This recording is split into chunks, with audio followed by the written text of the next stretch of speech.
오늘 금요기도의 말씀, 지금은 좁은 문으로 들어갈 때인 많은 징조들, 그런 징조들이 나타날 때이고 우리 입장에서는 그런 징조들을 이렇게 보고 확인하고 깨어 있어서 우리가 더 좁은 문으로, 넓은 문으로 사람들이 다 많이 가는 길로 가면 안 됩니다. 지금은. 왜? 지금은 타락이 그렇게 달아져 있는 상태이기 때문에 사람들은 세상적으로 세속화된 사람들은 다 그걸 좋아해서 세상을 즐기고 세상의 것을 좋아하고 그것을 추구하며 가죠. 그래서 지금은 많은 사람들이 가는 길로 가면 이렇게 안 돼. 왜? 그 길이 넓은 길이고요. 많은 사람들이 간다고 그랬잖아요.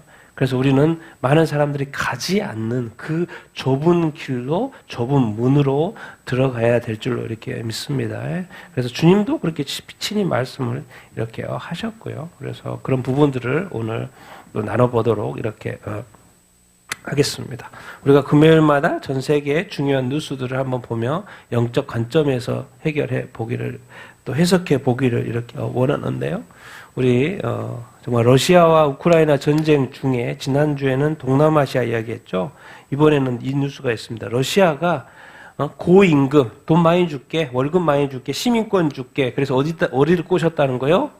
케냐 사람들을, 케냐 남성을. 그래서 1,000명을 뽑아가지고 어디다 뭐 시민권 주는 게 아니라 어디다 보낸 거예요? 전쟁터에 보낸 거예요. 이 사람들이 뭐야? 자기 가족들 사진인 거죠. 가족들 사진을. 자기 가족이 이렇게 꼬임을 당해가지고 특별히 케냐 당국이 조사해보니까 20대에서 50대 사이에 전직 군인이나 경찰들 출신 그런 사람들을 모집을 했다고 하는 겁니다. 러시아는 거짓말로 한 거죠. 거짓말을 한 거죠. 이게 죄입니다. 죄. 러시아의 전쟁도 전쟁인데 죄죠. 죄. 러시아에 회개해야 할 죄. 왜요? 거짓말해가지고 사람들을 꼬셔가지고 전장에 보내고 전쟁 가도 죽은 사람도 많이 있을 거 아니에요. 그래서 동남아도 그렇고 러시아도 그렇고 전쟁은 항상 일어나죠. 전쟁할 수 있어요. 근데 거기에 죄를 지으면 안 되죠. 뭐 전쟁이하고 서로 이 세상에 죄 많은 사람이 서로 싸우니까. 근데 이렇게 거짓말로 사람들을 꼬셔가지고 사람을 죽게 한다. 정말 지옥의 깊은 구덩에 심판을 받을 짓이죠. 정말 하마스가 무장 해제를 안 한다고 합니다. 자꾸 거부해요. 그러면 헤즈볼라는 할까 안 할까요? 당연히 안 하죠. 레바논 정부가 헤즈볼라를 이렇게 해제하려고, 무장 해제시키려고 계속해서 노력하고 있고 또 제안을 해도 레바논 정부대로 믿어요, 안 믿어요? 안 믿죠. 왜? 헤즈볼라 하는 것이 월급이 엄청나게 세거든요. 그냥 일반 일하는 것보다 헤즈볼라가 하마스 하는 게 월급이 엄청 세요. 그게 한 게 낫지. 쉽게 안 나져요. 정부가 그렇게 하려고 그래도 이렇게 안 나져요. 결국에는 전쟁이 날 수밖에 이렇게 없는 이 구조. 결국에는 이제 계속해서 이스라엘과 전쟁이 날 수밖에 없죠. 정말 이렇게, 미국 트럼프 대통령이 평화위원회를 이렇게 만들었죠. 그래서 미국에서 첫 이제 회의를 이렇게 했어요. 한 46개국인가 세보니까 46개국 정도가 참여 이렇게 했고, 평화위원회를 만든 건 가자 재건이죠. 가자 재건하고 가자 재건 이렇게 하고, 그래서 많은 나라들하고 가자 지원하고 재건할 수 있도록 많은 돈을 지불케 하고, 지금 평화 안정군이라고 그러죠. 안정화군을 한 32,000명 정도 보내려고 하고, 이제 조금 있으면 이 가자 지구에 전 세계 여러 나라들의 군인들이 온다는 거예요. 그래서 거기에 있다는 거예요. 평화 유지군처럼 이렇게 이제 안정화군이라는 표현을 쓰던데, 이런 어떤 군이 이렇게 있는다는 거예요. 그러니까 지금 이제 하마스가 무장해제를 안 한 상태에서 과연 그런 것이 어떻게 될까? 충돌이 있을 수 있죠. 충돌이 있을 수 이렇게 있고, 그래서 어떻게 될지 한번 봐야 되겠는데, 어쨌든 평화 회의가 첫 번째로 이게 진행이 됐습니다. 그런데 이제 프랑스는 여기 EU가 참석을 했거든요. EU가 참석을 이렇게 했어요. 참석했다고 해서 거기에는 또 어떤 나라들은 옵서버 자격으로 참석하는 나라도 이렇게 있습니다. 그런데 이제 초청을 받으니까 다 참석을 했는데, 프랑스 제일 또 싫어하는 이 프랑스는 뭐예요? 트럼프 평화위에 참석한 이유에 대해서 권한이 왜 니들 갔어? 이렇게 하는 거죠, 지금. 왜 프랑스는 그런 거 안 좋아하니까. 근데 이런 무슨 느낌이냐면 이런 거예요. 이게 트럼프가 이 평화위원회를 같이 유엔을 대체하는 기구로 자꾸 이렇게 의심을 한다는 거예요. 그러니까 안 좋아한다는 거예요. 국제문제 해결을 위해서 평화위원회를 통해서 하려고 자꾸 하는 걸 의심한다라는 거예요.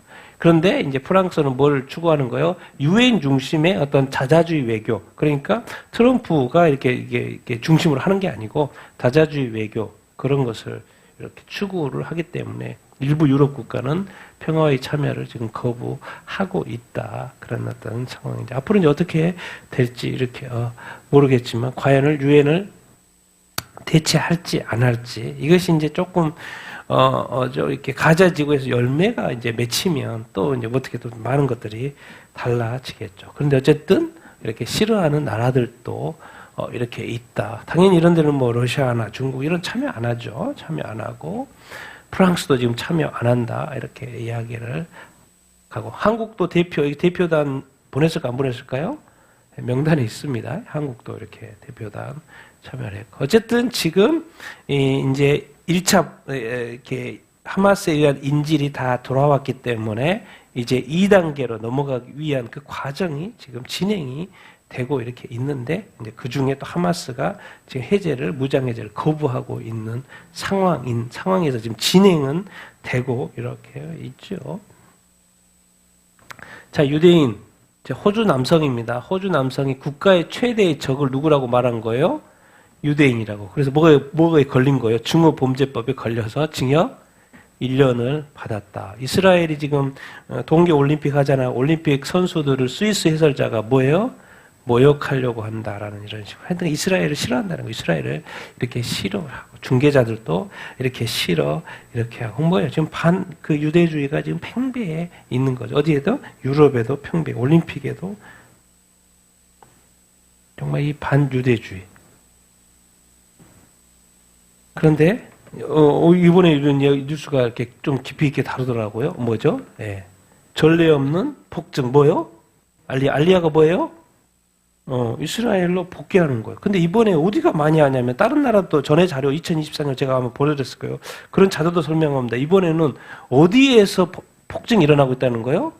미국에서. 그래서 막 뉴스가 그래요. 그래서 이런 규모는 처음 본다. 미국의 유대인들이 지금 이스라엘로 많이 뭐요? 알리야에서 돌아온다라고 지금 이렇게 하고 있어요. 그래서 사실 이제 설명 들어보면 다른 아프리카나 어디 다른 데서 오는 유대인들은 가난해요, 안 가난해요?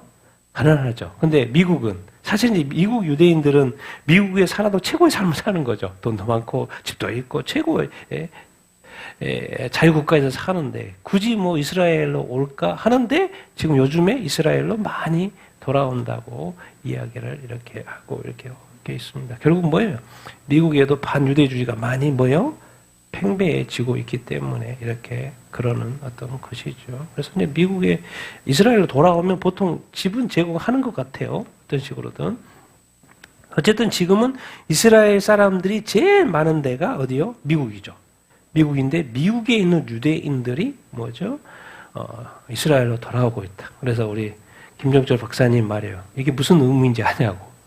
마지막 때 성경에 이스라엘 사람들이 이스라엘로 전 세계 이스라엘로 돌아온 것이 마지막 때 그림이라는 거. 이거 마지막 때 대간에 이런 식으로 설명을 하시더라고. 미국에 제일 많은데 거기에 많은 유대인들이 미국으로 돌아가고 있다. 자동으로 생각하는 것이 이거 마지막 때. 그렇게 설명을 하더라고.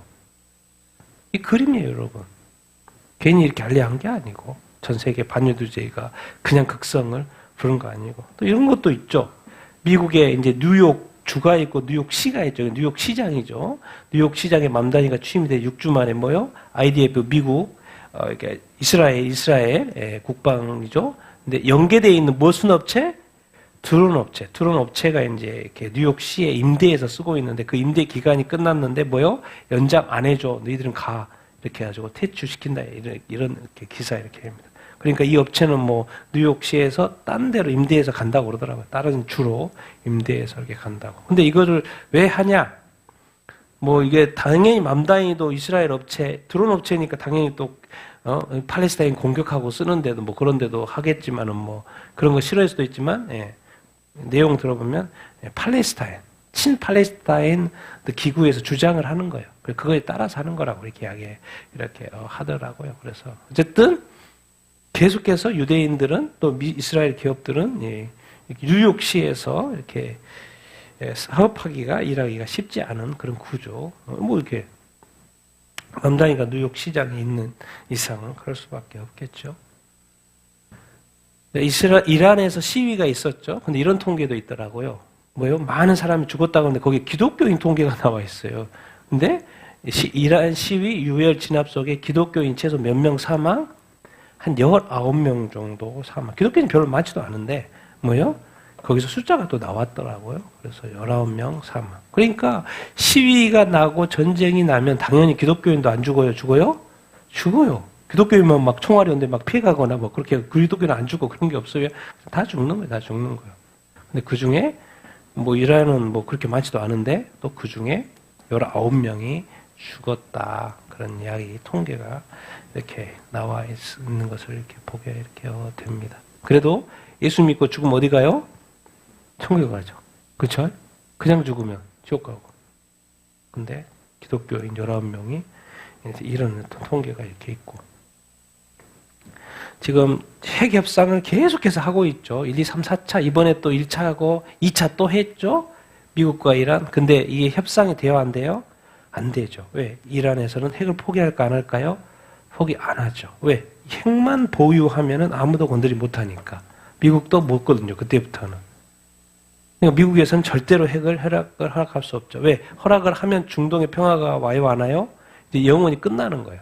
그러니까 미국은 절대로 허용할 수 없어요. 근데 이란은 절대로 포기할 수 없어요. 왜? 다 됐거든. 거의 다 됐거든. 거의 다 됐는데 여기서 포기하면 안 되니까 포기할 수. 그러니까 이게 협상이 돼요, 안 돼요? 안 되는 것이죠. 그러니까 지금 다른 기사 보면 이제 전쟁 가능성, 전면전 가능성이 몇 프로? 90%까지. 그러니까 무조건 전쟁한다. 그 말. 이거는 전쟁할 것 같다. 그러면. 이제 또 폴란드는 뭐예요? 자국민들 이란을 떠나라, 떠나라. 빨리 떠나라. 전쟁이 날 것 같다. 그런 어떤 조짐을 보이는 것이죠. 근데 갑자기 또 이제 트럼프가 뭐라 했냐면 핵 협상이 이번에 안 됐어요. 18일 날. 잘 안 됐어요. 그러니까 다시 한번 시한 제시를 했어요. 이란의 핵 포기 시한을 제시를. 이제 시간을 정확히 제시했어요. 며칠? 열흘. 또 뭐 이렇게 그거죠. 다른 데서는 또 15일까지 최대 15일. 그래 일단 열흘을 이렇게 준 것 같아요. 근데 열흘 준다고 해서 포기할까요, 안 할까요? 포기를 하지 않겠죠. 전에 이란의 핵시설을 폭격할 때도 2주 줬죠, 2주. 2달 처음에 주고 또 시한 제시했죠. 시한 제시하고 그 다음에 때렸죠. 그런 것처럼 뭐 그런 수순인 것 같아요. 근데 이것이 또 페이크일 수도 있죠. 열흘 준다고 하니까 열흘의 시간에 여유를 가질 수 있는데, 근데 어떤 또 뉴스에 보면은 내일 토요일을 때린다는 뉴스도 있어요. 왜 모든 이미 자사인지 그 주변에 가 있으니까. 그러니까 왜 협상은 어차피 안 될 거고 이란이 포기하지는 않을 거고 결국 때리는데 이게 언제냐? 뭐 열흘 지난다고 15일 지난다고 포기한다고 나오겠어요? 자꾸 다른 시간 끌기만 하겠지. 근데 제가 볼 때는 이건 뭐 답이 없는 거고요. 답이 없는 거고. 그러니까 언제 전쟁을 시작하느냐 이제 그것밖에 없는 것 같아요. 그래서 한번 뭐 두고 봐야죠.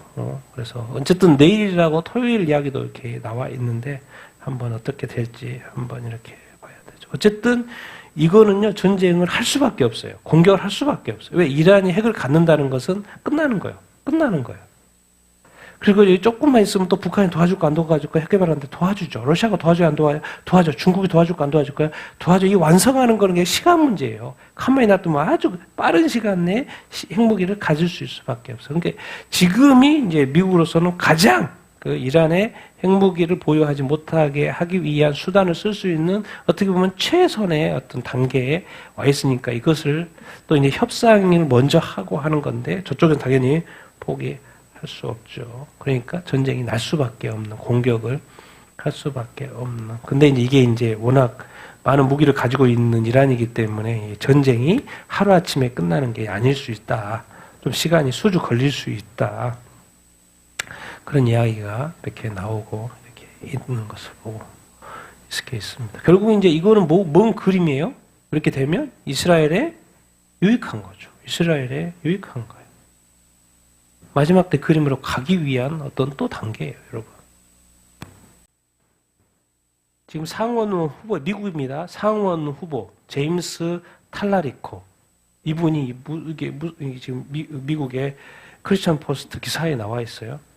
한글로 바꿔본데 성경에 낙태와 동성 결혼에 대한 언급이 있다 없다? 없다고 그래요. 예수 그리스도는 사람들을 잘 대하고 나그네를 환영하는 것을 통해서 구원을 얻는다고 가르쳤다는 거예요. 상원 의원 될 사람이 후보예요. 당연히 민주당 이렇게 보고. 이분의 신분이 뭘까요? 성경에 언급을 했죠. 신분이 뭘까요? 목사님이셔. 교회 목사님이셔. 세인트, 텍사스 조스틴에 있는 세인트 앤드류 장로교회 목사님이셔. 탈날이 있고. 근데 무슨 전적이 있냐? 1990년대부터 성소수자, 성직자 안수했다는 이유. 안수한 거예요. 미국 장로교에서 PCUSA에서 뭐예요? 교단 재판을 받았어요? 안 받았어요? 재판을 받은 전력이 이렇게 있어요. 그러니까 이미 오래전부터 진보주의 신학을 추구한 사람인 것을 볼 수 있어요. 하나님은 신이라고 이제 한글로 돌려보니까 이게 가시인데 하나님은 비이분법적이다. 넌 바이너리다. 예수는 급진적 누구다? 예수님을 급진적 페미니스트로 보는 목사님이에요. 이분이 상원하게 되겠대. 그리고 생물학적 성별은 몇 개? 2개가 아니고 목사님 이런 생각을 가지고 있어요. 놀랍죠? 어떻게 설교를 하지? 근데 이분이 상원 후보로 이렇게 나온 거예요. 그러면서 말해요. 성경에는 이런 거 없다. 낙태도 없고 동성결혼 이런 거 없다. 여러분, 그러니까 진짜 목사님 잘 봐야 돼요. 요즘에는 목사님이 점검받아야 될 시대라니까. 왜? 성경을 알아야지. 모르면 이것도 그런 줄 알 수도 있잖아요. 진짜 성경에 그런 게 없다고. 그러면 왜 전 세계 기독교인들이 반대하는데? 왜 낙태를 반대하고 왜 이 동성애를 반대하는데? 근데 목사님은 그거 없다고 그러는 거예요. 없다고. 도대체 이게 세상이 어떻게 돌아가는 건지. 그래서 성경에는 이제 베드로라는 단어를 쓰는 거예요. 베드로라는 단어를 쓰는 거예요. 목사님. 여기 이제 그 글로벌 감리교회, GMC. 뭐예요? 연합 감리교회죠. 연합 감리교회에서 빠져나온. 왜? 뭐 때문에? 동성결혼, 동성애자 성직 허용을 하니까 우리는 반대한다. 그래가지고 연합 감리교회 UMC에서 분리되어서 나와서 만든 단체가 뭐예요? GMC. G가 글로벌 감리교회. 이 사람들이 모였는데, 근데 대부분 보니까 한국 사람이 많은 것 같아요. 다들 이렇게 한국 사람이 많아요. 한국계만 모였는지, 그럴 수도 이렇게 있는 거, 이렇게 갖고, GMC 중에 한국계, 왜 워낙 지금 많이 소속되어 있는데, 한국계만 모인 건지, 그래서, 이런 모임에 가야죠. UMC에 있으면 안 됩니다, 여러분.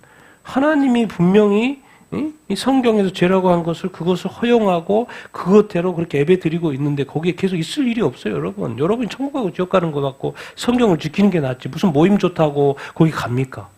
반성경적으로 하는데 모든 걸 소리하는데 이게 마지막 때는 이제 이단도 있지만요 또 한 가지 헷갈리는 게 뭐예요? 미혹이 뭐예요? 섞는 거예요. 섞는 거. 이것도 되고 저것도 된다고 하는 거예요. 근데 여기는 뭐예요? 연합 감리교 같은 거 섞는 거죠. 진리도 예수님도 있고 하나님도 있고 성령님도 있고 또 뭐 설교 다 하고 예배 똑같아요. 근데 거기에 뭐 또 괜찮다는 거예요? 죄에 대해 성경에서 죄로 말하는 것도 괜찮다고 하는 거예요. 섞는 거, 통합되는 거, 연합되는 거, 그것이 중요한 거예요. 그런 것을 구분하고 멀리 해야죠. 세상은요, 어떻게든 천국에 못 가게 하려고 별의별 방법으로 미혹을 이렇게 하죠. 미국의 한인교회의 성도들을 이야기로 이렇게 하는 거예요. 이렇게 다음 세대 지키기 이진아 대표가 이렇게 있는데, 이진아 대표가 이제 이야기하는 글이 있어서 동성애 혼란, 이제 교회에 뭐다? 어떤 문제라는 거예요?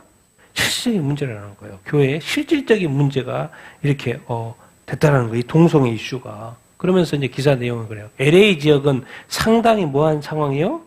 아주 심각하다는 거예요. 지금 LA 지역은 이미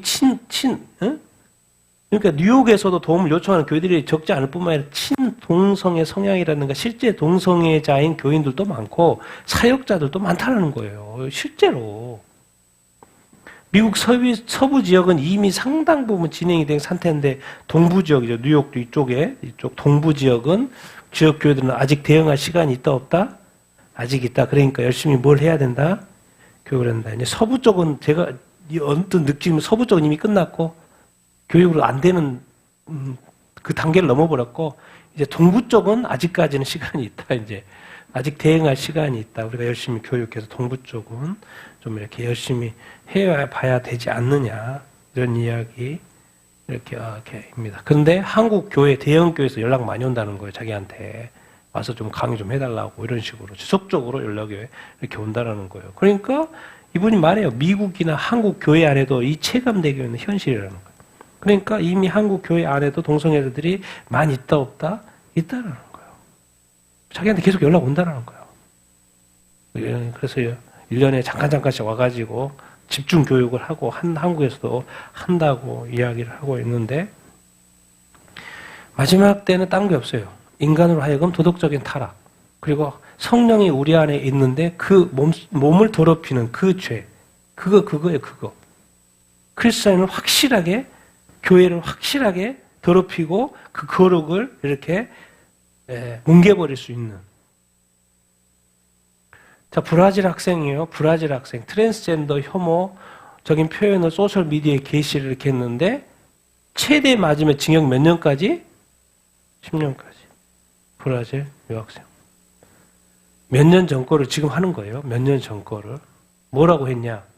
2020년도 11월 X에 2개의 글 올렸는데 어떤 학생 이름을 언급했어요. 보르헤스라는. 근데 거기 트랜스젠더 여성은 분명히 남성으로 태어났다. 여성에 대해서 트랜스젠더로 정체성을 가진 사람은 태어날 때의 DNA를 그대로 유지하고 수술이나 호르몬 치료나 의복 차용으로 그 사실이 바뀌지 않는다. 이런 글을 올린 거예요. 근데 이것을 누가 신고를 했냐? 트랜스젠더가 신고를 한 거예요. 트랜스젠더 정치인이 에리카 힐튼이라는 사람이. 그래서 연방경찰에 신고를 해가지고 조사가 이렇게 들어가는 두 개의 혐의가 이렇게 있으니까 최대 2년, 5년, 그래서 5년 받으면 10년이 된다. 최소 2년이면 4년이 되는 것이죠. 34세 수의대생, 수의과 공부하는 수의대생, 보르헤스. 근데 이게 뭐요? 2020년도 9월에, 지금 2020년도 거를 지금에 와서 형사고발, 통벌 최근에 받았다는 거예요. 그래서 조사 이렇게 받는다라는 거예요. 그러니까 이게 말을 안 하면 괜찮은데 이런 말들을 하면은 당연히 이제 법에 걸려 안 걸려요? 걸려버려요. 그런 사람들이 또 있어요. 그러니까 신고를 한다니까요. 왜? 이분이 또 정치인이야. 법을 만드는 사람이잖아요. 피해갈 방법이 없어요. 그러니까 이 시대에 이제 앞으로 교회는 전 세계가 다 차별금지법이 통과되고, 우리 한국도 통과되고, 그럼 피할 방법이 없다니까요. 피할 방법이 없어요. 브라질 학생 그냥 자기가 그냥 말을 못하는 거. 표현의 자유가 없어. 표현의 자유가. 종교의 자유가 없어져요. 이 시대가. 헌법 아무것도 아닌 거예요. 종이 쪼가리인 거예요. 자, 영국의 달링턴 간호사들이에요. 이제 미국의 어떤 집회에 참여하는 건데, 달링턴 간호사들.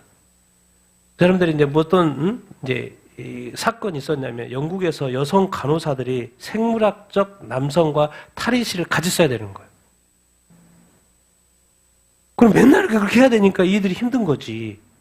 그러니까 간호사들은 불법 괴롭힘과 성차별, 존엄성 침해를 주장하고, 근데 이것을 법원에서 뭐 한 거예요?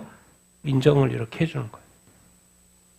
그래서 이제 승리해가지고 이제 미국에 가서 발표하고 막 그런 것 같아요. 그래서 이제 미국에서는 정치권을 보니까 유럽은 완전히 언론의 종교의 자유가 완전히 뭐에 돼버렸다? 위축돼버렸다. 이렇게 항의를 하지 않으면 그냥 써야 되는 거예요. 남성들하고 같이. 탈의실을. 옷을 벗고 갈아입는 데를. 근데 그것을 어떻게 말 못해? 영국에서는. 자기가 싸워야 돼. 법이 같이 쓰는 게 합법이니까. 희한한 세상이 돼버렸어요, 지금. 그래서 지금은 자기 자신을 지키기 위해서 성경대로 믿겨서 싸워야 되는 시대가 돼버렸어요. 나라가 안 지켜져요. 법이 합법이라고 그러니까. 다 동성애 문제예요, 동성애 문제. 근데 놀라운 변화가 한 가지가 뭐가 있냐면, 영국 성공회 동성애를 인정을 했거든요. 그랬는데, 동성애 축복식을 중단하는 걸로 이번에 결정을 이렇게 한 거예요. 원래 공식화돼 있어요. 축복하도록 예배 중에 영국 성공회는 도입을 해서 2020년도에 11월에 영국 성공회에서 동성 커플을 축복하는 예배 중에 정기 예배 중에 축복하는 것을 이렇게 허용을 이렇게 했고 2023년도에 정기총회에서 공식적으로 허용을 했어요. 동성 축복을. 그랬는데 해보니까 문제가 많아요, 안 많아요? 많은 거예요. 너무나도 반대가 너무나도 많아. 근데 놀라운 것은 뭐예요? 중단하기로 했는데 동성 커플 중단하기로 했는데 주교들이 다 뭐예요? 찬성해서 하지 말자. 한 사람도 하자고 한 사람이 없어. 그 말 뭔 말입니까? 아직도 영국 교인 중에 성공의 교인 중에서 반대하는 사람이 많다, 적다? 엄청나게 많다는 거예요. 그런데 위에서 그냥 법을 바꿔버린 거예요. 그러니까 해봤더니 몇 년을 해봤더니 엄청나게 반발이 이렇게 있는 거예요. 그러니까 주교들도 싫다, 우리도 싫다.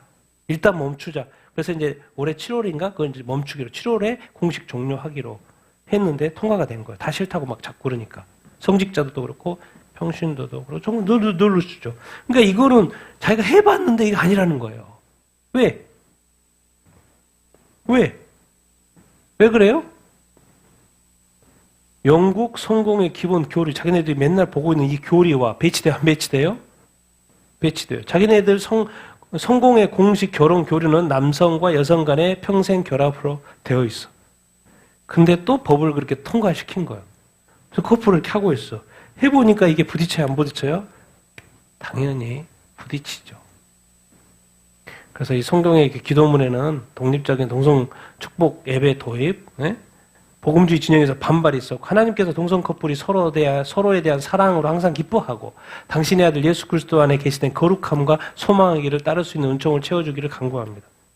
동성의 커플이 서로 사랑하고 예수 그리스도 이름 붙였는데 거기다 거룩을 붙였어. 거룩하고 소망이 정반대로 축복문을 만들어놨어. 거룩이 훼손되는 건데 예수 그리스도가 욕먹는 건데 하나님이 동성교를 커플 서로 사랑해. 이건 기도문을 만들어 놨으니 일반적으로 그냥 교회 생활하는 성도들이 영국 성도들이 이건 아니지. 그럼 교리를 바꿔야지. 근데 교리가 옳다는 거예요. 성경이 옳다는 거예요. 그래서 일단 7월 달에 중단하기로 했다. 근데 또 놀라운 거는 총회에는 종료는 하지만 대화는 계속 한다 안 한다? 또 여지를 남겨서 하여튼간 이게 깔끔하지가 않아. 아니면 아니고 기면 기고 이렇게 말을 해야 되는데 이러고 있습니다. 세상에 지금. 그래도 이렇게 얼마나 좋은 경험을 해보니까 이건 아니다. 교회에서는 아니다. 이런 생각이 들었다는 것 자체가 좋은 일이죠.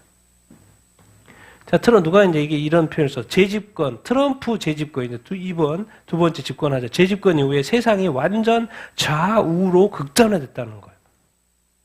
그런데 이 중에 그럼에도 불구하고 자기 자신의 믿음을 숨기지 않는 사람, 용기를 보이는 사람이 이렇게 있다라는 거예요. 사람들이. 자기 자신 예수 그리스도. 세상이 지금 완전히 극단화되어 가는데. 여러분 왜 극단화될 것 같습니까? 지금 극단화될 수밖에 없어요. 왜? 지금은 죄악이 세상에 가득 차 있어요. 그러니까 극악과 극자화로 가는 거예요. 지금. 세상이 다 그렇게 됐어요. 그래서 모든 것이 차별금지법이 다 통과되고. 그러니까 또 우쪽도 계속해서 그것에 대해서 극좌로 가 있기 때문에 극악으로 갔기 때문에 자꾸 싸우다 보니까 세게 싸울 수밖에 없죠. 그러니까 맨날 싸우는 일. 그런데 중요한 건 뭐예요? 자신의 믿음을 뭐하지 않는 사람들이 있다는 거예요? 숨기지 않는 사람이 이렇게 있다. 마지막 때니까 극좌로 가는 거예요, 여러분. 극좌로 가는데 중요한 건 뭐예요? 예수 그리스도를 믿는 믿음. 앞으로 이것이 더 극악과 극좌로 갈 텐데 당연히 힘들겠죠. 시대가 지금 트럼프 시대에 지금은 이미 극악 돼 있었는데 트럼프가 와서 자꾸 그것을 반대로 돌리려고 하니까 이제 문제가 되고 있는 것이죠. 교회 이야기하면 멕시코에 카톨릭 의식 거부한 개신교 목사가 추방돼 버렸어요. 멕시코입니다. 카톨릭 국가죠. 뭐 크리스찬도 많이 있는데 카톨릭 의식을 거부한 개신교 목사가 카톨릭도 개신교 엄청 싫어하죠. 추방해 버렸어요. 25명 규모의 교회를 하고 있어요. 네.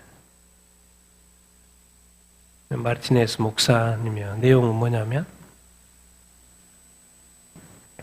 개신교 목회자 거절을 했는데, 그냥 이거 조금만 해줘. 이것만 해줘. 이것만 해줘. 같이 참여해가지고 이것만 해줘. 그래서 촛불과 꽃을 제공하는 그 제한적인 것만 해도 된다 그러니까 수락을 이렇게 좀 그 지역 공동체 이렇게인 것 같아요. 그랬는데 축제 당일날 딱 가봤더니 상황이 바뀌어. 뭐라 그래요? 성 야고보 사도의 형상 앞에서 뭐 촛불을 켜고 무릎을 꿇은 채 기도하라는 거예요. 아니 지금 예수님한테 기도하는 것도 아니고 이 형상 앞에 기도하라고 그러니까 개신교 신앙에 명백히 어긋난다고 안 한 거죠. 당연히 목사님이 할 수 없지. 개신교 목사님이 할 수 없지. 우상숭배하지 말라 그랬으니까. 그 형상 앞에서 하라는 거니까. 그랬더니 뭐요? 5 동안 수감하고 밧줄로 묶인 채 180명의 남성들이 모인 공동체에 끌려가고, 그리고 공동체에서 추방된다는 내용의 문서에 강조를 서명시키고 쫓아보내는 거야. 얘기 3개월짜리. 분명히 약속을 했어요. 그러면 이렇게만 해서 참여한다고. 그랬더니 그렇게 또 시킨 거예요. 여러분이랑 어떻게 했겠습니까? 이분 목사님의 입장이었으면 형상 앞에 그냥 절하고 그냥 촛불 켜고 그 무릎 꿇고 기도하면 되지. 이렇게 아마 타협할 크리스찬들이 한 80% 될걸요? 그 개신교도들이. 그래도 20%는 이거 맞나 틀리나 막 이렇게 고민하다가 참여한 사람들이 많을 거고. 근데 이분은 목사님이니까 당연히 안 되는 거죠. 목사님이 하면 성도들 다 하는 거지. 자기 성도들 해도 되는 거죠.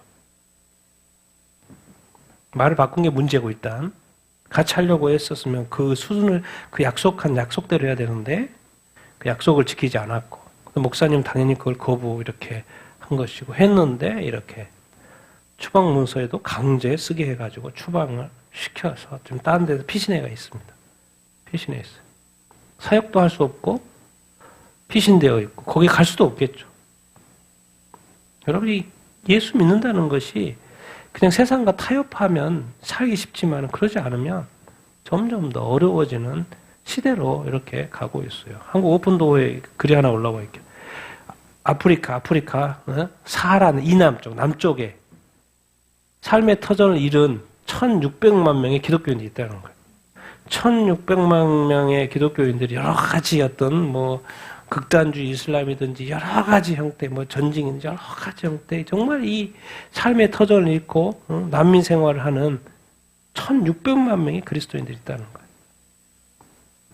어떻게 하냐고 말을 도와줘야 된다, 이제 그런 말인가. 지금 우리가 이렇게 대한민국이니까 이러고 살고 있고, 그렇지 어느 나라 아프리카 지역에서는 예수 믿는 것이 고통이야, 고통. 그냥 안 믿고 살았으면 이슬람으로 개종해버린다든가 아무 건드지도 않을 텐데, 그 마을에서 그 집에서 그대로 살 텐데, 그냥 예수 믿는 것 때문에 죽기도 하고 자기 집을 잃어서 타 지역에 강제로 가야 되고, 거기 가서 먹을 게 있어, 뭐가 있어, 일을 할 수가 있어, 뭐가 있어. 이렇게 정말 고통 가운데 그리스도인들이 많이 있다. 터키입니다. 터키. 기독교인이 한 세기에 20%였는데 그 나라 국민의 20%였는데 지금 몇 프로? 몇 프로요? 0.2%. 20세기 초에 인구의 20%가 기독교인. 근데 현재는 0.2%로 떨어졌어요. 이 문구가 더 와닿아요. 이라크나 북한 등 인권 상황이 열악한 국가에서나 볼 수 있는 수치. 어디가? 터키가. 정말 점점 더 예수님 믿기가 힘들어지고 있죠. 스리랑카 기독교인들, 우리 스리랑카. 이게 청당이죠. 폭탄 조끼 구워가지고 터트려가지고 수많은 사람이 죽었던 이 장면이 이 교회. 근데 이번에 또 뭘 만드냐면, 원래 테러 방지법 있거든요. 이것도 나쁜데 또 뭘 만들어요? 국가 테러 방지법을 더 센 걸 또 만든대. 결국 소수의 종교인들 뭐 한다고 탄압. 그래서 이제 타밀이나 무슬림을 겨냥한 건데 결국 기독교인들도 괴롭힘을 그동안 당했는데 더 당할까 안 당할까요? 더 센 걸 만든대요. 이걸 좀 추진하고 있다는 그런 기사. 이렇게요. 스리랑카에서 점점 더 또 교회들도 더 힘들어진다, 안 힘들어진다? 박해가 심할까요? 안 심하실까요? 심해진다, 그 말이에요. 왜 전 세계의 이 흐름은 스리랑카뿐만 아니라 전 세계의 이 교회들은 특히나 개신교회들은 왜 이게 점점 더 힘들어질까? 여러 가지 형태로.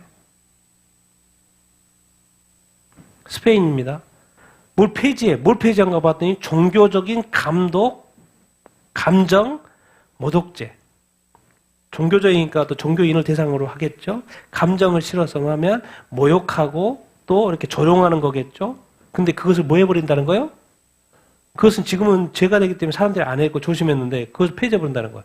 그러면 기독교인들이라든지 이런 사람들 마음대로 욕하겠죠. 모욕과 조롱이 확산될 것이라는 거죠. 신자들에 대해서, 예배 장소에서 폭력과 위협이 왜 이렇게 스페인은 자꾸 이렇게 결국 뭐 스페인 같은 건 카톨릭 국가니까 카톨릭 말고 개신교도인들한테 엄청나게 이렇게 하겠죠. 이제 조롱하고 모욕하고 왜 이렇게 자꾸 정치인들은 이런 것을 계속 스페인 정부들은 이렇게 추구할까요?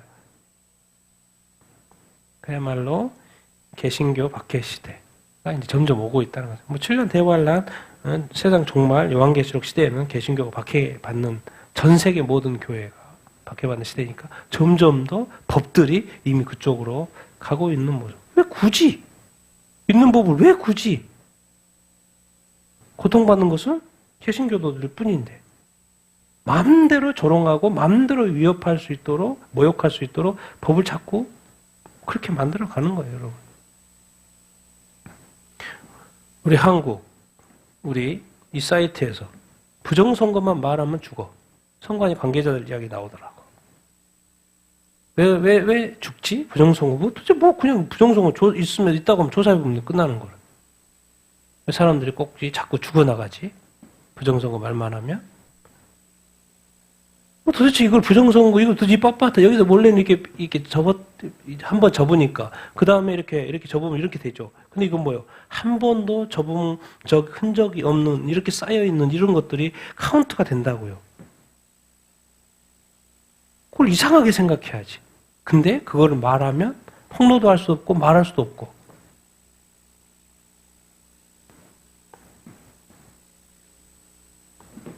근데 지금 미국 트럼프 대통령 같은 경우는 SCIF의 것을 이렇게 리트윗했죠? 리트윗. 거기에 여기 내용 읽어보면 뭐예요? 중국과 중국 공산당이 부정선거에 주체라고 거론되어 있어요. 분명하죠? 이제는 뭐 조금 있으면 발표를 할 거니까 좀 더 구체적으로 나올 테니까 한번 이게 봅시다. 이번 주에 이제 19일날 있었던 것이 바로 법원에서 윤석열 대통령이 이제 무기징역 내란을 이렇게 인정하고 무기징역을 이렇게 때렸죠. 그런데 이제 이런 기사 보면 진짜 이렇게 뒤집어지는 기사. 등 돌린 부하들의 쏟아진 층. 이 두 사람만 등 돌렸죠. 누가 돌렸어? 이 사람들만 등 돌렸지. 그 재판할 때 그 이야기 다 들었잖아요. 근데 놀랍게도 헌재도 두 사람만 말만 믿고 또 이번에도 그 사람들만 또 왜 그러지? 다른 사람 말은 믿지를 않는 거야. 그래서 또 저런 것들 단어 보면 등 돌린 부하들이 쏟아진다는 증언들을 보면 거짓말이죠, 거짓말. 그래서 요즘에 제가 이렇게 공영방송 뉴스를 보지 않아요. 왜 거짓을 뉴스 보면 내가 거짓을 보는 거잖아요. 그래서 안 봅니다, 안 봐. 근데 참 놀랍게도 이번에 이제 당대표인 이 장동혁 대표가 무죄 추정해야 된다. 왜? 이거는 아직 3심이 아니고 1심에 불과하기 때문에. 원래 그래요. 3심제이기 때문에 1심이 유죄로 확정된 게 아니죠. 그렇기 때문에 이번은 우리 법상 무죄 추정의 원칙에 의해서 아직은 무죄예요. 아직 다투는 중이기 때문에. 그런데 놀랍게도 이 장동혁 대표가 윤을 이렇게 수호하는 쪽으로 발언을 했어요. 이렇게 가면 자기 자신도 문제가 있다는 걸 알 텐데도 이렇게 가고 있어요. 이게 대단한 것 같아. 근데 여는 또 뭘 만들어요? 네. 윤 대통령 영원히 사면 못하게. 영원히 감옥에서 죽어라고 말인 거죠. 왜? 내란죄로 체포된 대통령 이런 사람들은 감옥에서 못 나오게. 사면은 못하게. 반대로 생각해보세요. 반대로.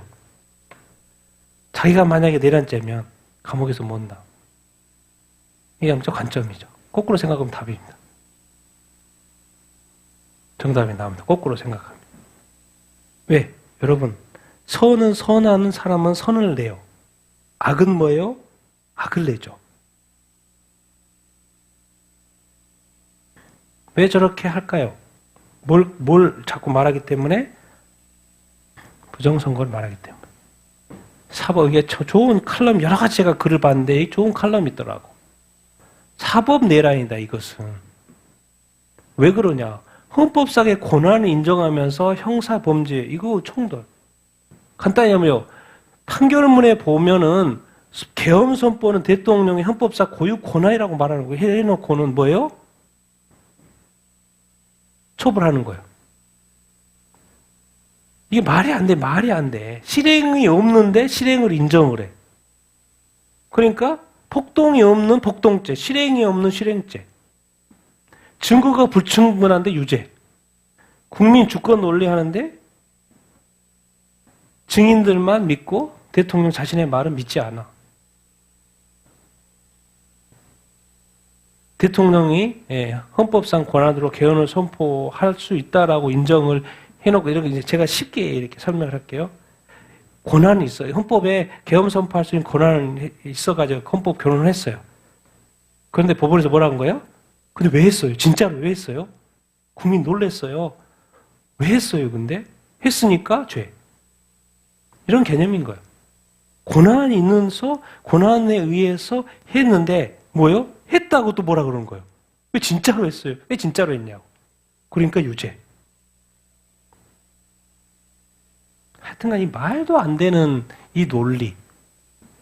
근데 뭐 그라운드시 제가 자주 보니까 윤석열 대통령 메시지 이번에 나왔더라고요. 12.3 비상계엄은 자기의 판단이고 결정이다. 국가와 국민을 위해서 한 거다. 지금도 변함이 없다. 그 상황에서 또 한다는 거죠. 자기는. 할 수밖에 없을 거다. 변함이 없다. 국가를 위한 국익의 결단을 내란머리로 하면 되냐. 그런 이야기 이렇게 인 거고. 근데 법원도 이번 자기의 진정성을 인정했대. 근데 딴 게 없대. 왜 군대를 국회에 보냈냐는 거지. 그것이 내란죄래. 그걸 내놓고 자기 죄 무기징역 때린다. 아니 지금 권한을 인정해놓고 그럼 뭐 아무것도 하지도 않고 그럼 내란 계엄을 선포를 하고 아무것도 하지 말고 이게 무슨 계엄 선포 비상계엄. 아니 하나도 안 맞다는 거. 자기가 아무리 생각해봐도 자기도 검찰 출신이니까. 근데 이제 사법부의 독립 담보할 수 없고 법과 양심에 의한 판결을 기대할 수 없고 항소해봤자 무슨 소용이냐 이렇게까지 표현을 하고 있는 거예요. 저에 대한 사법부에 예정된 결론이 이미 다 정해져 있어. 아무리 변론해도 소용이 없어. 정치 권력의 핍박, 자기는 개의치 않겠다는 거예요. 근데 이제 자기가 걱정하는 거는 많은 군인들, 같이 자기 명령에 따라서 움직였던 많은 군인들, 경찰들, 공직자들이 지금 가족까지 많이 고통을 받고 있다고. 그래서 본인은 윤석열은 광장의 재판에 잠시 쉼을 고르고 모든 책임을 지겠습니다. 근데 우리 위대한 국민 여러분 자유민주주의의 기치를 계속 아래 다시 정의를 세워줄 것을 믿습니다. 뭔가 항소를 포기한 듯한 의미의 말 같기도 자 해봤자 의미 없다는 거예요. 그래서 이제 항소를 포기한 듯한 그 회의적인 어떤 글 같아요. 그러면서도 패배가 아닌 희망의 전진으로 대한민국을 세워가자 이렇게 글을 이렇게 썼습니다. 제가 글을 읽으면서 참 이렇게 마음이 아프고 저희가 세우려고 그래도 말을 해도 듣는 사람이 없어요. 그러니까 더 이상 진실이 중요하지 않은 시간이 됐어요. 답은 이미 정해져 있어. 대통령도 이런데 일반 국민은 아무것도 아니죠. 북한은 중요해도 대한민국 국민은 별로 안 중요하지. 이런 시대에 우리가 살고 이렇게 있어요. 정말 이스라엘과 대한민국은 아주 비슷한 운명. 근데 정반대의 결과가 지금 나타나고 이렇게 있어요. 1948년 5월 14일 건국, 대한민국도 1948년 어떻게 또 같은 해 건국이 이렇게 됐죠. 근데 이스라엘은 중동 전쟁을 했고 우리는 6.25 전쟁을 했죠. 그래서 여기는 팔레스타인하고 맨날 땅이 나눠져 가지고 싸우고 있죠. 우리도 북한이 분단됐죠. 여기는 이스라엘은 항상 큰 덩어리가 있어. 이슬람 국가. 뭐 이란이 최대 하지만 다 이슬람 국가의 주변이. 근데 우리는 항상 위에 누가 있어요? 큰 덩어리 중국 공산당이 있어요. 이스라엘은 항상 어디 가면 뭘 만들어요? 회당을 만들어. 한국은 또 뭘 만들어요? 항상 어디 가면? 희한해. 그래서 전 세계 어디 가도 한국 사람인데 거기 가면 항상 뭐가 있어요? 교회가 있어요. 하여튼가 한국 사람 희한한 민족이에요. 제가 볼 때. 이상하게 이 개신교, 이 특별히 개신교, 교회 그렇게 하나님을 사랑하고 예수님을 사랑한 민족이야. 이 조그마한 이 나라가 이렇게 전 세계. 그러니까 세계 10대 경제 대국도 그러죠. 하나님 축복하시니까. 그런데 뭔 일이 있냐면 이제 때가 돼서 2023년도 10월달에 하마스가 침공하더니 또 1년 후에 2024년 10월 3일에 또 우리는 한국에서는 비상계엄이 선포가 돼. 그래서 이제 올해 지금 2월달에 미국이 지금 이란을 공격하려고 그래요. 박살 내버리려고. 근데 또 올해 2월달에 또 모든 결과가 나온 거예요? 법원에 내란 인정하는 재판이 이렇게 나온 거예요. 자, 이스라엘은 뭐냐? 이제 마지막 때요. 이스라엘은 뭐냐? 어디로 가고 있냐면 이 종말의 때 이스라엘에 뭘 위해서 가는 거예요? 평화를 위해서 가는 거예요. 왜? 7년 평화 줘요. 성경에 다니엘서에 예언되어 있는 그 평화. 그쪽으로 가고 있는 거예요. 거의 다 왔죠. 거의 다 왔어요. 거의 다 왔어요. 그런데 우리는 정반대로 가요. 이스라엘은 평화를 누리지만 우리는 그동안 자유를 누렸죠. 근데 우리는 뭐 종북 사회주의와 박해가 예상되는 그러한 저기로 우리는 지금 이렇게 가고 있는 것을 우리가 볼 수 이렇게 있습니다. 희한해. 우리나라는 지금 정말 이 적그리스도 시대에 딱 맞는 사회로 가고 있어요. 지금 제가 그냥 성경적으로 말하면 적그리스도가 이제 이스라엘의 평화가 온다는 것, 적그리스도가 등장한다는 것인데 적그리스도에게 가장 적합한 사회로 지금 우리가 가고 이렇게 만들어져 가고 있어요. 전 세계가 다 그럴 텐데 지금 우리나라도 놀라워요. 어떻게 이렇게 정확하게 일치해져 가고 이렇게 있는 것인지. 우리 슈나이더 목사님, 뭐 이렇게 다른 데서 찍었는지 반팔을 입고 있더라고요. 근데 이 시대의 영적 분위기가 급격히 뭐하고 있다? 변하고 있다는 거. 1년, 2년, 3년, 4년 전과 완전히 달라지고 있다. 지금은 거대한 어둠의 물결이 세상을 덮쳤다는 거예요. 여러분, 지금 영적 세계에서 어떤 일이 일어나고 있는지 여러분 아십니까? 여러분이 생각하는 것보다 우리가 아는 것보다 훨씬 더 크고 깊다라는 거예요. 이미 뭐가 시작이 됐어요? 혼란이 시작이 됐다고 말을 하고 이렇게 했습니다. 모든 것이 순식간에 바뀌었죠. 여러분은 코로나가 순식간에 코로나를 시점으로 이분도 인식하고 있어. 2020년도 코로나 시점이 아주 그냥 큰 변화의 시점이라는 것도 인식을 하고 있는데 진짜로 미국은요, 그 5년 전에 서구 사회가 2001년도부터 동성결혼을 합하게 했는데 특별히 미국이 2015년도에 동성혼을 뭐 한 거예요? 동성결혼을 합법화했죠. 그러니까 그 5년 이후에 뭔 일이 일어나는 거예요? 코로나가 일어난 것이죠. 근데 이분의 이제 해석이 그러는 거예요. 그래서 코로나가 사실은 큰 급격한 변화는 맞는데 사실 미국은 서서히 그래 왔고 서구뿐만 아니라 미국은 그래 왔는데 궁극적으로 미국의 큰 변화의 시점은 2015년도다. 동성결혼을 합법화하면서 뭐가 바뀌어버린 거예요? 결혼의 정의가 그동안 세계 역사 지켜왔던 결혼의 정의가 미국의 지금까지 지켜왔던 결혼의 정의가 바뀌었다는 거예요. 그러면서 이제 마태복음 24장 제가 이따 잠깐 볼 텐데 사람의 미혹을 뭐 해라? 주의해라. 사람 보면 사람 잘 봐야 돼요, 여러분. 조심하라는 거예요. 특별히 이제 마태복음 유대인들이기 때문에 그리스도라는 단어가 나오죠. 그리스도 왜? 메시아를 기다리고 있으니까. 내가 메시아다는 사람들이 많이 나올 거라는 것이죠. 그러니까 그 사람이 메시아 아니야. 메시아는 절대로 왜? 땅에서 나오지 않고 하늘에서 올 건데 그 사람 조심해. 예수님은 말했어요. 멸망으로 인도한 문은 뭐하고? 크고 넓어. 그리고 들어간 사람이 많아요. 그러니까 요즘에는 대세를 따르면 안 돼요. 대세는 다 죽으러 가는 거예요. 멸망으로 가는 거예요.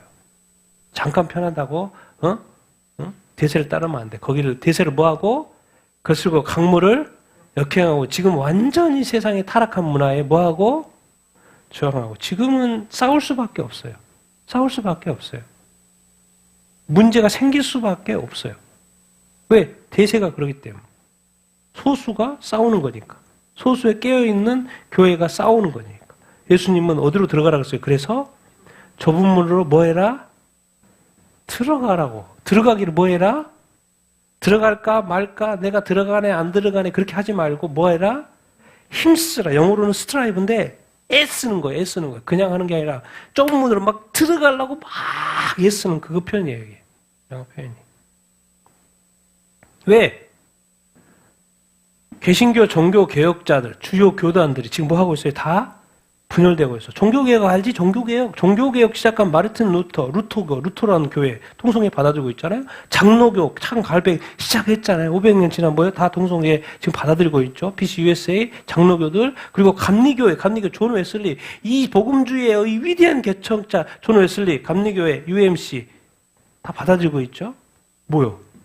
감리교, 연합 감리교회 뭘요? 뭘 지지해요? 시대가 바뀌어버렸다는 거예요.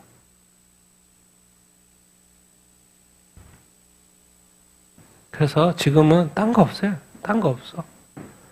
이런 누가 이렇게 올렸더라고. 그래서 참 말이 맞아. 잠자는데 몇 시간이 필요해? 7시간이 필요해. 일하는 데는 몇 시간이? 8시간 이상 돈을 주니까. 근데 예수님한테 감사하는 거는 몇 분? 그냥 바로 하면 된다는 거예요. 그러니까 감사를 뭐 해라? 생활해라. 그 말이에요. 이 세상에 중요한 건 이제 아무것도 없어요, 여러분. 돈, 재물, 재산, 건강 아무것도 중요하잖아요. 이제. 주님 오신다니까요. 그러니까 지금 말할 수 있는데 감사 말할 수 있잖아요. 이렇게 많은 시간들을 우리가 세상을 살아가는데 필요한 시간들을 쓰는데도 불구하고 이 감사를, 이 기도를 안 한다는 거예요, 우리가. 그걸 꼬집은 글인데 1분이면 된다는 거예요, 1분이면. 난 여러분이 정말 감사를 생활하는 여러분들 다 되기를 예수님의 이름으로 축원드립니다. 자, 우리 말씀, 우리 이제 슈나이더 목사님 언급한 말씀인데 또 제가 좀 포함해서 자, 읽겠습니다. 시작. 예수께서 성전에서 나와서 가실 때 제자들이 성전 건물들을 가리켜 보이려고 나아오니 대답하여 이르시되 너희가 이 모든 것을 보지 못하느냐? 내가 진실로 너희에게 이르노니 돌 하나도 돌 위에 남지 않고 다 무너뜨려지리라. 예수께서 감난산 위에 앉으셨을 때 제자들이 조용히 와서 이르되 어느 때에 이런 일이 있겠사오며 또 주의 임하심과 세상 끝에는 무슨 징조가 있사오리까? 예수께서 너희가 사람의 미혹을 받지 않도록 주의하라. 많은 사람이 내 이름으로 와서 나는 그리스도라 하여 많은 사람을 미혹하리라. 아멘. 예수님과 이제 예루살렘 가는 길이죠. 예, 가면서 성전, 건물, 와 지금 헤롯 성전, 또 보관까지 해가지고 최고의 멋진 성전 건물 제자들이 보고 우와 대단하죠. 그렇게 말했는데 예수님이 바로 대답하는 것이 돌 하나도 돌 위에 남지 않고 다 뭐예요? 무너진다. 아니 지금 그 너무 자랑하고 있는데 예수님이 그냥 바로 너무 확 말하는 거야. 다 무너진다고. 당연히 40년 후에, 그로부터 40년 후에 AD 70년에 로마가 침공해가지고 성전도 무너지고 예루살렘도 다 무너졌죠. 이걸 보면서 무슨 생각이 나냐면 예루살렘도 무너지고 성전도 무너졌어요. 이 땅에 이제 교회 시대 2000년 동안 전 세계 복음이 전해졌죠. 교회 건물들이 얼마나 많습니까? 이렇게 보는 거예요. 그때 모든 교회 7년 대화하는데 다 무너지니까 그때도 교회도 무너질까 안 무너질까요? 다 무너져. 성전이라고 안 무너집니까? 성전 없어졌잖아요. 2000년 전에. 그런 것처럼 이 땅에 저 아름답게 지어진 그 수백 년 된 교회도 다 무너진다 안 무너진다? 돌 하나의 돌을 위에 남지도 않고 다 무너질 거예요. 전 세계에 있는 모든 교회의 건물들이 7년 대화하는 때 다 무너질 겁니다. 하나도, 한 교회도 남지 않을 거예요. 다 무너질 거예요. 그걸 하나의 어떤 예신 거예요. 이스라엘의 성전의 예루살렘. 전 세계 모든 나라가 다 무너질 뿐만 아니라 그 안에 있는 교회들도, 교회 건물들도 다 무너지리라. 그런 어떤 생각으로 제가 해석을 이렇게 해봐요. 두 가지 질문을 던졌죠. 성전 무너질 때가 언제예요? 첫 번째 질문. 어느 때 이런 일이 있고. 두 번째 질문. 주의 임하심과 세상 그 종말 이야기하죠. 예수님의 재림. 무슨 징조가 있겠습니까? 그때 사람의 미혹. 많은 사람이 예수님의 이름으로 온다는 거예요. 그래서 나는 뭐라? 그리스도란 메시아. 유대인들의 관점이니까 지금 이렇게 마태복음은 나는 그리스도, 내가 메시아다라고 와가지고 많은 사람들이 메시아다라고 와가지고 많은 사람을 뭐 할 거다? 미혹할 거다. 미혹할 거면 또 넘어가야 많은 사람이 넘어갈 거라는 거죠. 종말 때 그런다라. 종말 때.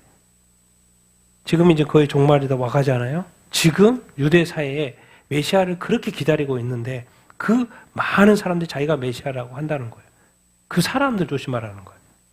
그 사람들은 진짜 메시아가 아니, 마지막 이야기예요. 지금 그 평소에가 아니고 주의 임하심과 주의 재림과 세상의 끝에. 그러니까 이제 제가 이런 구조로 마지막으로 설명하는 것은 예수님이 이 땅에 초대교회를 세우셨어요. 그리고 초대교회 한 300년, 313년에 또 로마의 국교가 되고 한 500년 또 지나서 500년, 보통 이제 500년도부터 1000년 동안의 중세시대라 그러죠. 총세 카톨릭 시대. 근데 500년 동안이니까 뭐예요? 배도죠. 너무 잘못된 길로 가는 거예요. 그러니까 뭐가 일어났어요? 500년 전에 종교개혁이 일어났어요. 그리고 이제 카톨릭이 아니고 뭐가 생겼어요?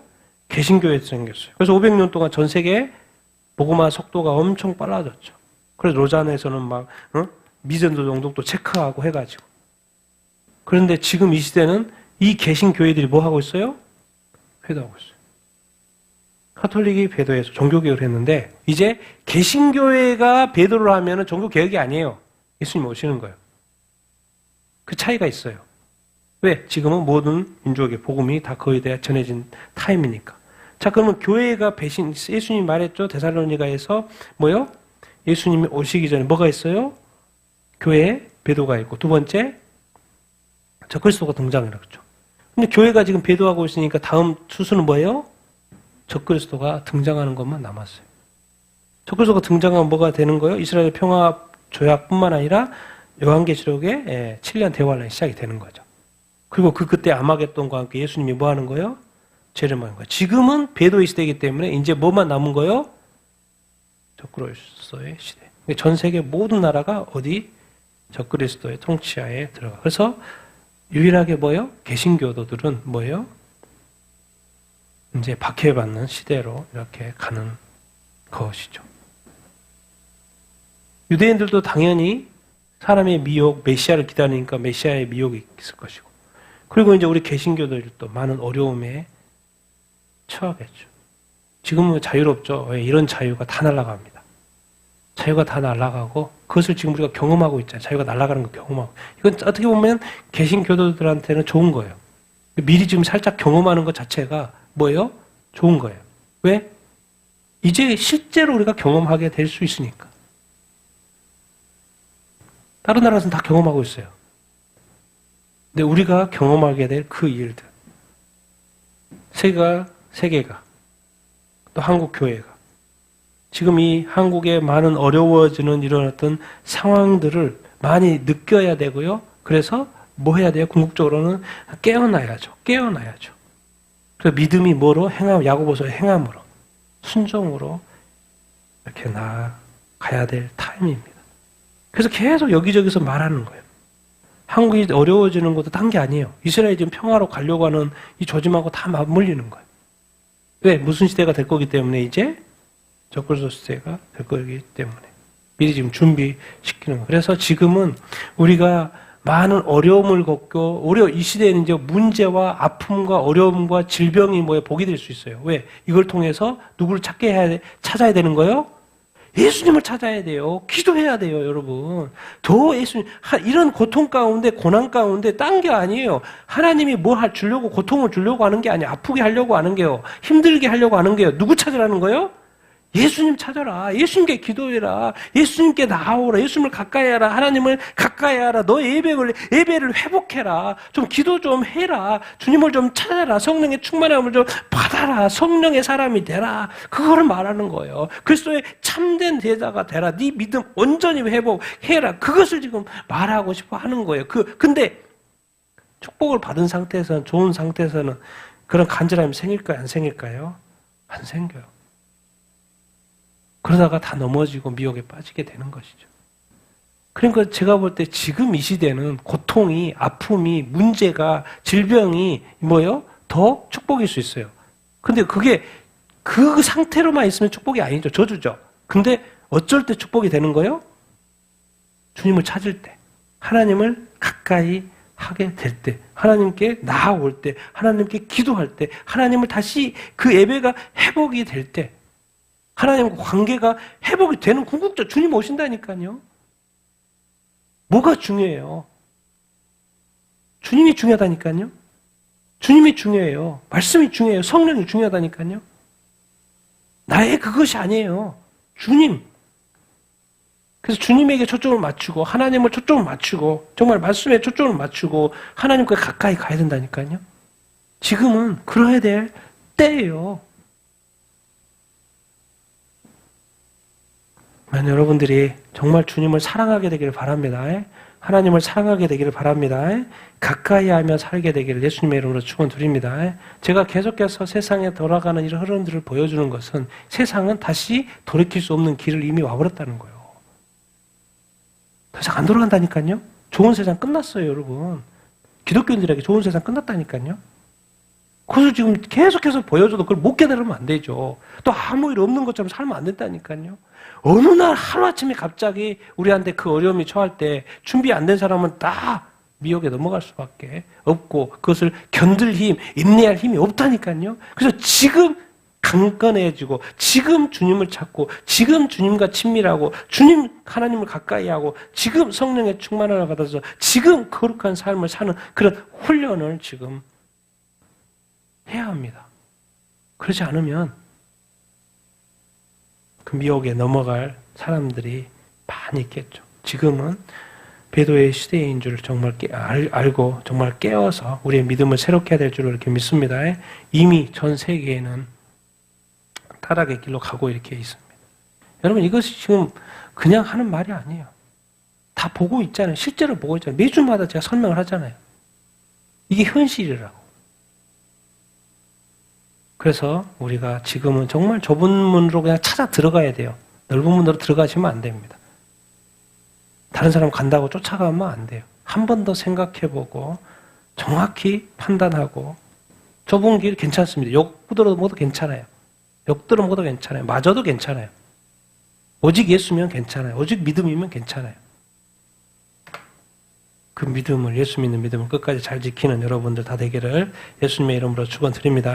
절대로 예수님을 부인하지 말고 배도하지 말고 또 미혹되지도 말고 지금은 뭐야? 나 자신의 모든 것 다 내려놓고 나 자신의 어떠함도 다 내려놓고 하나님도 가까이 하고 예수님도 사랑하고 하나님도 사랑하고 더 말씀 사랑하고 더 기도 사랑하고 더 하나님 더 예배 사랑하고 더 하나님께로 가까이 하나님 가까이 하는 삶을 그게 좁은 길이에요. 우리가 평소에 안 하잖아요. 넓은 길이니까 우리가 막 살았잖아요. 근데 좁은 길은 뭐예요? 그게 예배, 좁은 길은 예배죠. 좁은 길은 기도예요. 좁은 길은 말씀 보는 거예요. 말씀 이렇게 묵상하는 거예요. 좁은 길은 순종하는 거예요. 좁은 길은 그 준행하는 말씀대로 지켜 행하는 거예요. 좁은 길은 예배하는 거예요. 하고 싶지 않잖아요. 그래서 지금 하고 싶은 걸 하는 게 아니라 하고 싶지 않은 걸 해야 될 때예요. 여러분. 하나님을 가까이 하나님을 사랑하며 사는 여러분들 다 되기를 예수님의 이름으로 축원드립니다.